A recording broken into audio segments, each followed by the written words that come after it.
नमस्कार मित्रांनो, घरोघरी मातीच्या चुली या मालिकेच्या आजच्या भागामध्ये अगदी मनपूर्वक मी तुमचं स्वागत करते.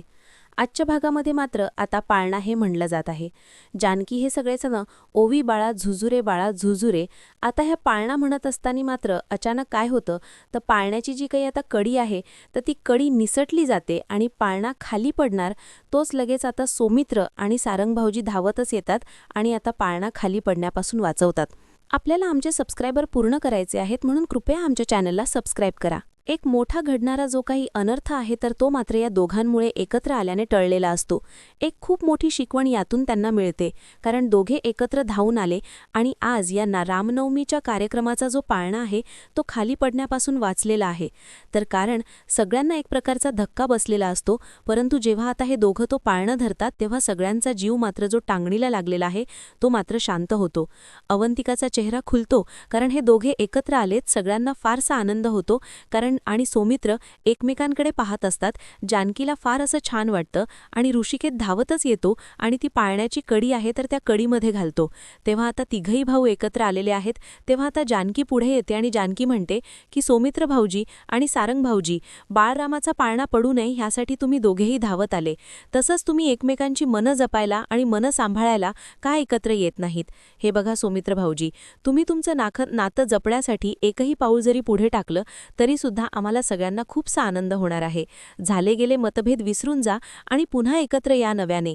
तेव्हा आता सौमित्र म्हणतो की नाही वहिनी, मत न जुळणारी, कधी न जुळणारी मतं आहेत ती. तर आता जानकी म्हणते की हे बघा, अशा वेळेस मात्र नात्यांना एक संधी देऊन माघार घ्यायला काही हरकत नाही. त्यावरती आता लगेच सौमित्र म्हणतो की समोरच जर संधी देणार असेल तर संधीचं सोनं करायला काही हरकत नाही, पण मला पूर्ण खात्री आहे की ऐश्वर्या सगळ्याची माती करणार आहे. तर त्यावरती आता लगेच जानकी म्हणते की हे बघा सौमित्र भाऊजी, असं तुम्हाला वाटतं. त्यावर आता सौमित्र म्हणतो की हे बघ वहिनी, माझं बोलून झालेलं नाही. हे बघ, ऐकून घे आणि मला सांग. आणि ऐश्वर्या यांच्या नात्याबद्दल प्रश्न पडतायत. खरंच आता म्हणजे ऐश्वर्या बायको म्हणून नांदणार आहे का आणि खरंच तिथे नातं निभावू शकणार आहे का?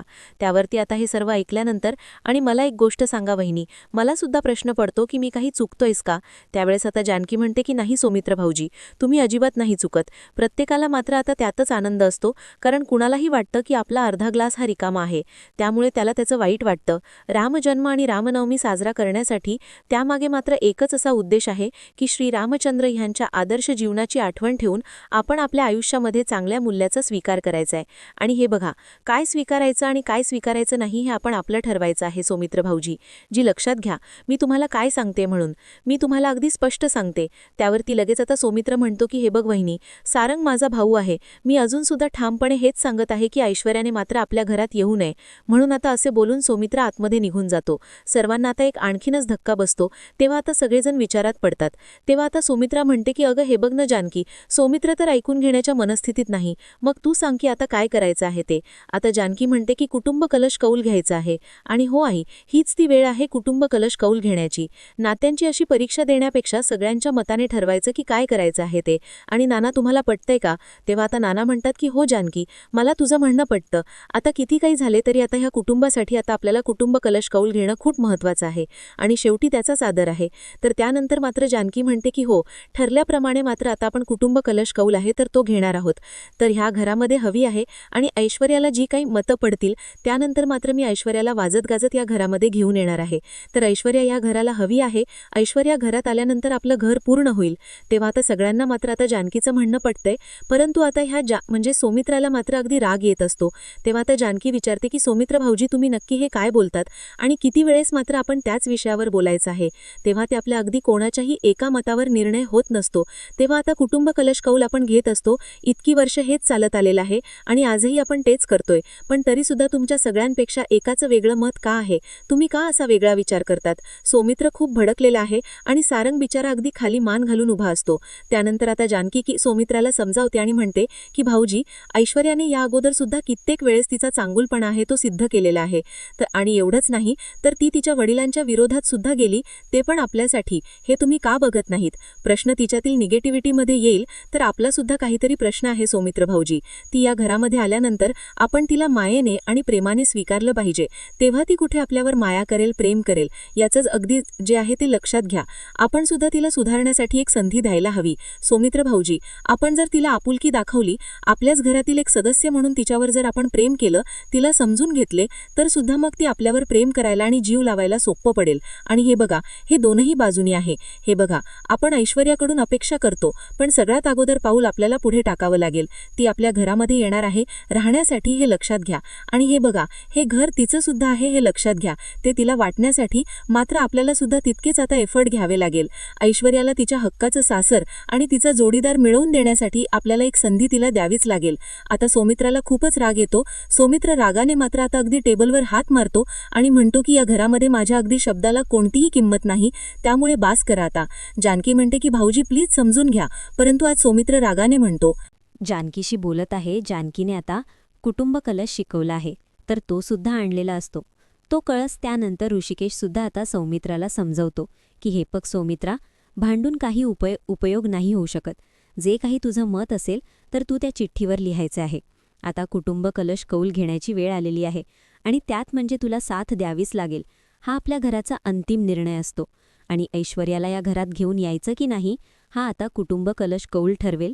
आणि बघूया, तरी तुला जे वाटतं तर ते जानकीलाच वाटतं. जानकीचं म्हणणं सगळ्यांना पटतंय. आता जो काही असेल तो निर्णय तोच अंतिम असेल. तेव्हा आता सगळ्यांना मात्र जानकीचं म्हणणं माहीत अगदी पटत असतं, परंतु एकटा सौमित्र आहे की त्याला ऐश्वर्या घरात नकोय. म्हणून आता जानकी प्रत्येकाला म्हणते की सगळ्यांनी आपापलं जे काही मत असेल तर ते चिठ्ठीमध्ये लिहा. आणि सारंग भाऊजीला आता जानकी सगळ्यात पुढे बोलवते. सगळ्यांना आता चिठ्ठ्या दिल्या जातात. तेव्हा सारंग आपली चिठ्ठी घेतो आणि सौमित्राकडे पाहत असतो. सौमित्र आता सगळ्यांना चिठ्ठ्या देतो, पेनसुद्धा देतोय. तर सौमित्र रागानेच त्याच्या हातातील चिठ्ठी हिसकावून घेतोय. तर मात्र तो अवंतिकाला चिठ्ठी देतोय आणि अवंतिकाला चिठ्ठी देऊन आता अवंतिका अगदी खरंच व्याकुळतेने मात्र आपल्या सारंग भाऊजीकडे पाहत असते. सौमित्र तोऱ्यातच असतो. त्यानंतर सगळ्यांना मात्र नाना, सुमित्रा यांना आता सारंग चिठ्ठ्या वगैरे देतो, पेनसुद्धा देतोय. आणि सगळेजण आपापल्या मनामध्ये नक्की काय आहे, ऐश्वर्याला या घरात घेऊन यायचं की नाही, असा प्रत्येकाचा जो काही निर्णय आहे तर तो चिठ्ठीमध्ये लिहिला जातो. आणि सारंगसुद्धा अगदी गणपती बाप्पांजवळ येतो, म्हणजे त्या पाळण्याजवळ जेथे पूजा मांडलेली आहे तर तेथे त्या रामाच्या मूर्तीजवळ येतो आणि तेथे मात्र आपली इच्छा आहे तर ती चिठ्ठीमध्ये लिहितोय. श्रीरामाला हात जोडतो. त्यानंतर आता जानकीने सुद्धा आपली जे काही आहे तर तो निर्णय लिहिलेला आहे. नाना, सुमित्रा या सगळ्यांनी आपापले जे निर्णय आहे ऐश्वर्याच्या बाबतीत तर ते आता प्रत्येकाच्या चिठ्ठीत त्यांनी लिहिलेले आहेत. आपल्याला आमचे सबस्क्रायबर पूर्ण करायचे आहेत, म्हणून कृपया आमच्या चॅनलला सबस्क्राईब करा. अवंतिकासुद्धा आपला निर्णय लिहिते आणि सौमित्र रागानेच आता जो काही निर्णय आहे तो लिहितो आणि रागानेच कुटुंब कलक त्या कळसामध्ये तो चिठ्ठी फेकून देतो आणि रागानेच तो रिॲक्ट होत असतो.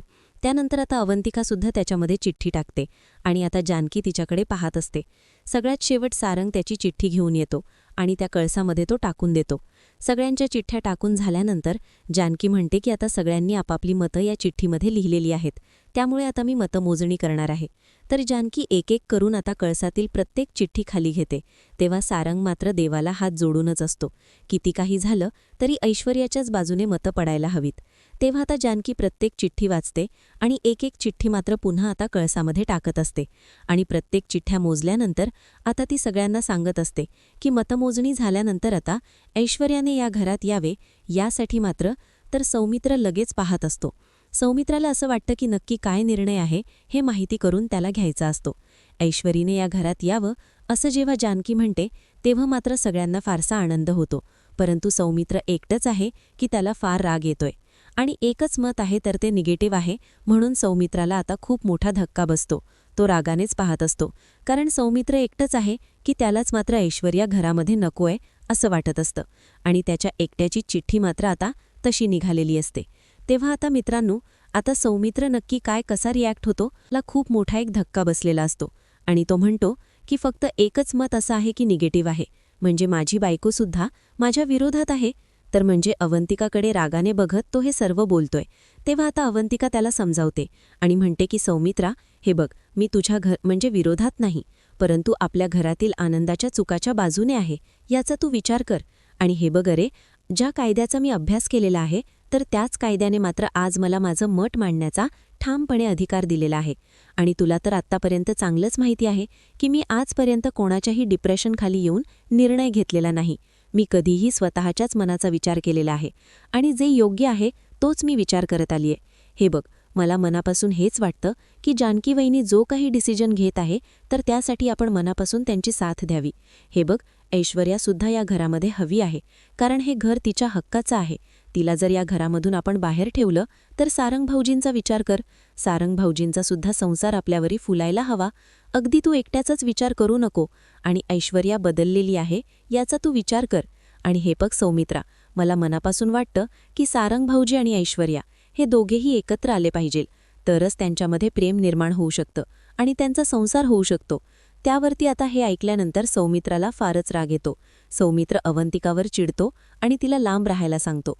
तेव्हा आता अवंतिका घाईने जानकीकडे जाते. तर आता सारंग हा सौमित्राच्या समोर येतो आणि त्याला विनम्या करतो.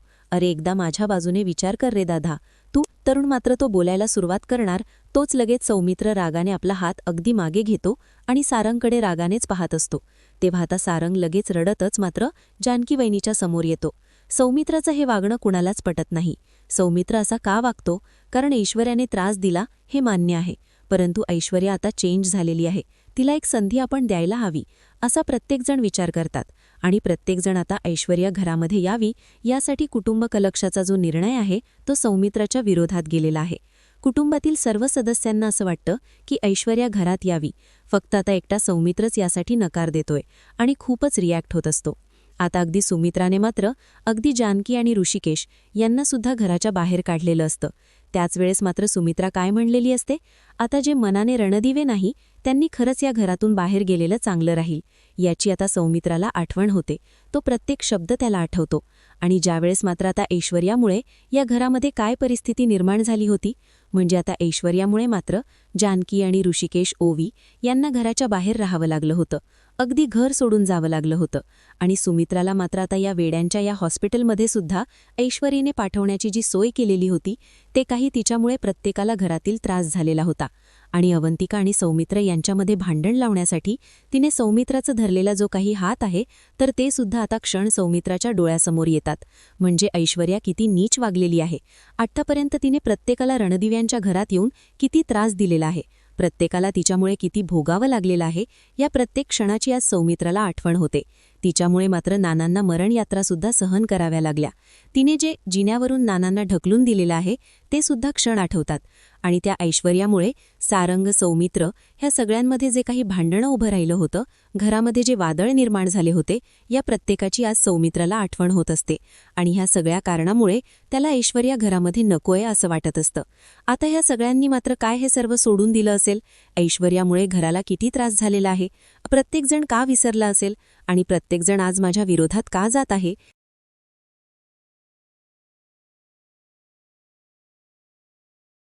येण्यासाठी घरामध्ये काय महाभारत ऐश्वर्यामुळे घडलं हे सगळं काही प्रत्येक क्षण मात्र आता सौमित्राला आठवण होतीये. आणि त्याच कारणामुळे ऐश्वर्या त्याला या घरामध्ये नकोय असं वाटत असते.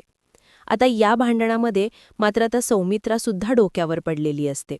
हे प्रत्येक मागचे घडलेले क्षण मात्र सौमित्राच्या अगदी डोळ्यासमोर येत आहेत. आपल्याला आमचे सबस्क्रायबर पूर्ण करायचे आहेत, म्हणून कृपया आमच्या चॅनलला सबस्क्राईब करा. सगळ्याचा विचार करतोय आणि त्याचवेळी जानकी पुढे येते आणि म्हणते की सौमित्र भाऊजी काहीतरी बोला. सौमित्र म्हणतो की आता या घरामध्ये बोलून काही उपयोग नाही होणार, आता वेळ आलेली आहे ती करून दाखवण्याची. रागाने मात्र आता तो कुटुंब कलश कौल तो उचलतो आणि जानकीच्या पायावर फेकतो. जानकीच्या पायावर पडणार तोच लगेच ऋषिकेश जानकीला धरतो आणि तिला मागे होडतो. तेव्हा आता सगळ्यांना एक प्रकारचा खूप मोठा धक्का बसतोय. सौमित्र जे काही वागतोय ते फार चुकीचं वागत आहे. तो आपला राग व्यक्त करतोय आणि रागाने त्याने आता तो कौलसुद्धा फेकून दिलेला आहे. हे जण हे धक्क्यानेच पाहत असतात की सौमित्र असं का करतोयस. ऋषिकेशला इतका भयंकर राग येतो. ऋषिकेश धावतच सौमित्राकडे येतो आणि विचारतो की काय चाललंय. अरे तू का मूर्खासारखं वागतोयस? अरे सौमित्र, तू काय वागतो, काय बोलतो आणि काय वागतो याचं सुद्धा जरा भान आहे का? अरे वागताना नीट वाग. तरीसुद्धा आता सौमित्र काही बोलायला तयारच नसतो. तेव्हा ऋषिकेश त्याला धरतो आणि म्हणतो की सौमित्र, मी तुझ्याशी बोलतोय. आता सौमित्र रागाने ऋषिकेशला सुद्धा ढकलून देतो आणि बाजूला त्याला लोटतोय आणि आज चक्क तो ऋषिकेशवर सुद्धा ओरडतोय. हे बघून मात्र आता जानकी घरातील सगळ्यांना प्रत्येकाला धक्काच बसतोय. सौमित्र रागाने म्हणतो की तुम्हाला जे सगळ्यांना करायचंय ना ते करा तुम्ही, परंतु मला हे सगळं मान्य नाही, कारण ऐश्वर्या या घराला लागलेलं एक ग्रहण आहे. किती काही झालं तरी मला या घरात ऐश्वर्या नकोय, असे खूप मोठ्याने जोरात ओरडत म्हणत असतो. तेव्हा आता जानकी सगळ्यांना एक प्रकारचा मोठा धक्का बसतोय. असे बोलून रागाने तो आपल्या रूममध्ये पळतच जातो. तेव्हा आता सगळ्यांना आणखीन धक्का बसतो.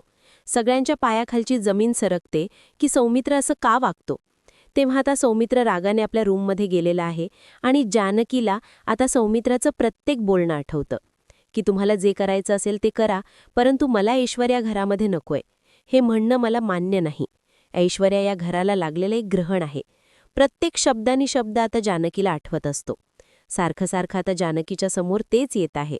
अवंतिकाला सुद्धा फार टेन्शन येते आणि सारंगची जर अवस्था बघू शकत नाही. त्यानंतर आता सगळेजण शांत होतात. सगळ्यांना आता तर खूप टेन्शन आलेलं आहे. त्यानंतर आता इकडे ऐश्वर्यासुद्धा अगदी शांत आहे. ती टेन्शनमध्येच असते की कधी एकदाची आपल्या घरी जाईल. तिला आतुरता लागलेली असते आपल्या घरात जाण्याची. आता ती शांत बसलेली आहे तर कावेरी काकू तिला समजावते की ऐश्वर्या बाळा, अगं किती दिवस तू अशी उदास बसणारे बरं बाळा, बोल ना काहीतरी. तेव्हा आता ऐश्वर्या म्हणते की मॉम, हे बघ, तूच म्हणाली होतीस की जर चांगल्या वाटेवर गेले, सगळ्यांशी चांगलं वागले, चांगले राहिले सुद्धा, सगळं काही चांगलंच होत राहील. मी कधीही आयुष्यामध्ये एकटी नाही पडणार, असे तूच म्हणाली होती. पण आता हे बघ ना मॉम, मला आत्ता तर यावेळेस आता सगळ्यात जास्त एकटं वाटतंय. त्या घरामध्ये कोणी मला खरंच स्वीकारायला तयार नाहीत असं मला सारखं सारखं का वाटतं. त्यावरती कावेरी काकू तिला समजावतात की हे बघ बाळा गं, असं नाही, ते इतक्या पटकन कसे तयार होतील गं. हे बघ आयुष्य बाळा, भूतकाळामध्ये तू खूप चुका केलेल्या आहेत आणि त्या चुका न विसरण्यासारख्या झालेल्या आहेत. त्यामुळे इतक्या लवकर त्या चुका विसरणं शक्य नाही. सहजासहजी इतक्या लवकर ते शक्य नाही होणार. त्यावरती आता ऐश्वर्या म्हणते की हे बघ, मला कळतं मी जे काही वागले त्याचं मला प्रायश्चित्त झालेलं आहे, पण इथून पुढे वागताना मात्र खरंच परत असे नाही वागणार. त्या चुका मी पुन्हा नाही करणार, मी तुला शब्द देते. त्यावरती कावेरी काकू म्हणतात की हे बघ बाळा, मला ठाव आहे आणि आता मात्र त्या घरामध्ये आता जानकी सोडून मात्र इतक्या लवकर तुझ्यावर विश्वास कोणी ठेवू शकणार नाही. त्यांचे मनं आणि त्यांची मतं बदलण्यासाठी जरासा वेळ तर लागेलच ना बाळा. तेव्हा तू सुद्धा थोडासा धीर धरायला नको का. त्यावरती आता ऐश्वर्या म्हणते की मॉम, अगं पण या घरामध्ये राहून मी त्यांचं मन आणि मत कसं बदलू शकते. मला तिकडे त्या घरामध्ये त्यासाठी जावं लागेल. त्यावरती कावेरी काकू म्हणतात की हो बाळा, मला सगळं काही कळतं, परंतु तू टेन्शन घेणं आणि काळजी करणं सोडून दे. मला पूर्ण खात्री आहे अगदी मनापासून की जानकी नक्कीच तुझ्यासाठी काहीतरी चांगलं करेल म्हणून. तेव्हा आता ऐश्वर्या म्हणते की हो, तिने लवकरात लवकर काहीतरी केलंच पाहिजे. तेव्हा मात्र मी सारंगला खूप हर्ट केलं होतं. सगळ्यात जास्त त्रास मी सारंगला दिला होता. पण आता मला सगळ्यात जास्त सारंगचीच आठवण येते आणि मी खरंच सारंगला खूप मनापासून मिस करत आहे. प्रेम म्हणजे नक्की काय असतं याची किंमत मला आत्ता कुठे कळत आहे. त्यावरती सयाजी तेथे येतो. सयाजी म्हणतो की ए पुरी, हे बघ, अगं उगाच काही असं बोलू नकोस. आणि हे बघ, तो सारंग आहे ना, त्याचा विचार करू नको. तो तुझ्या तोलामोलाचा नाही आणि तुझा नवरा म्हणून घेण्याच्या लायकीचा सुद्धा नाही, अजिबात लायकीचं नाही. असं जेव्हा सयाजी म्हणतो तेव्हा त्या ऐश्वर्या म्हणतो की डॅडा, हे बघा, नीट बोला आणि हे बघा प्लीज, तुम्ही कोणाची लायकी काढू नका. आणि हे बघा, माझ्या बाबतीत काय करायचं आणि काय नाही करायचं हे मला चांगलं माहितीये. तेव्हा मात्र आता सयाजी म्हणतो की ए पोरी, तुला 1000 वेळेस सांगितलेलं आहे की माझ्या पुढे पुढे करायचं नाही म्हणून. तुझ्या आयुष्याचे निर्णय आहेत तर ते तू घेत होतीस, पण यापुढे मात्र आता ते प्रत्येक निर्णय मी घेणार आहे. तर तेव्हा आता ऐश्वर्या रागाने सयाजीकडे पाहत असते आणि सयाजीसुद्धा आता इकडे ह्या ऐश्वर्याला आडवा येतो. आणि तिकडे आता रणदिव्यांच्या घरामध्ये तो सौमित्र. तेव्हा आता ह्या ऐश्वर्या या घरात कळशीत जाणार आहे याचं ऐश्वर्याला फार टेन्शन येतं. म्हणून मित्रांनो, हा भाग येथे संपतो. पुढील भागामध्ये सयाजीराव ऐश्वर्याला म्हणतो की त्यांच्या घराचा उंबरठा आहे तर तो हसून खेळून मात्र ओलांडू शकते, असं त्यांच्या घरातील एक जण तरी तुला म्हणला का. त्याच वेळेस ऐश्वर्याच्या मोबाईलवर कॉल येतोय आणि तेवढ्यात जानकीचा कॉल असतो. तेव्हा त्या जानकीचा फोन मात्र ऐश्वर्याने स्पीकरवर टाकलेला असतो. जानकी खुश म्हणते की ऐश्वर्या, मला तुला आनंदाची बातमी द्यायची आहे. त्यावर ती ऐश्वर्या विचारते की जानकी, काय ग, कसली आनंदाची बातमी? आणि हे बघ ऐश्वर्या, तू या घरात यावी यासाठी मी कुटुंब कलश कौल घेतला होता आणि त्यासाठी आता प्रत्येकाने आपापलं मत दिलेलं आहे आणि आता सगळ्यांचं मत हे तुझ्या बाजूने आहे. तेव्हा आता हे ऐकून ऐश्वर्याला फारसा आनंद होतो. तेव्हा आता ऐश्वर्या म्हणते की जानकी, तू काय बोलतीयस? त्यावरती जानकी म्हणते की हो, हे अगदी खरं आहे. आता मात्र रणदिव्यांच्या घरामध्ये परत तुला सून म्हणून येण्यासाठी आणि हा गृहप्रवेश करून घेण्यासाठी तू तयार राहा. तेव्हा आता जानकी जे काही बोलत आहे तर ते ऐकून मात्र आता सौमित्राला एक धक्का बसतो. सौमित्र आणखीनच अगदी रागाने रिॲक्ट होतो, कारण जानकीचं प्रत्येक बोलणं आता ह्या सौमित्राने ऐकलेलं असतं. आणि त्याच वेळेस मात्र आता जेव्हा आता ही ऐश्वर्या घरामध्ये आलेली आहे, ऐश्वर्या नटून थटून मात्र घरामध्ये आलेली आहे, सगळेजण छान आता तयार झालेले आहेत ऐश्वर्याच्या स्वागतासाठी. आणि त्याच वेळेस जेव्हा आता ऐश्वर्या घरामध्ये पाऊल ठेवते आणि त्याच वेळेस असं काहीतरी होतं की आता आतमधनं कसलं तरी भयंकर आवाज येतो. अवंतिका रूममध्ये असते आणि आता सगळेजण आता म्हणतात की कसला आवाज आला. ऐश्वर्या अगदी तिचा पाय घसरतो, परंतु सारंग तिचा पाय धरतो आणि आता तिचा गृहप्रवेश होता राहतो आणि सौमित्र अगदी धावतच अवंतिका करत आत जातो. आता सगळ्यांना एक प्रकारचं खूप मोठं टेन्शन येतंय की नक्की असं काय घडलेलं आहे, अवंतिकाला नक्की काय झालं असेल. हे बघण्यासाठी आता मित्रांनो, आपल्या चॅनलला नक्की सबस्क्राईब करत रहा. धन्यवाद.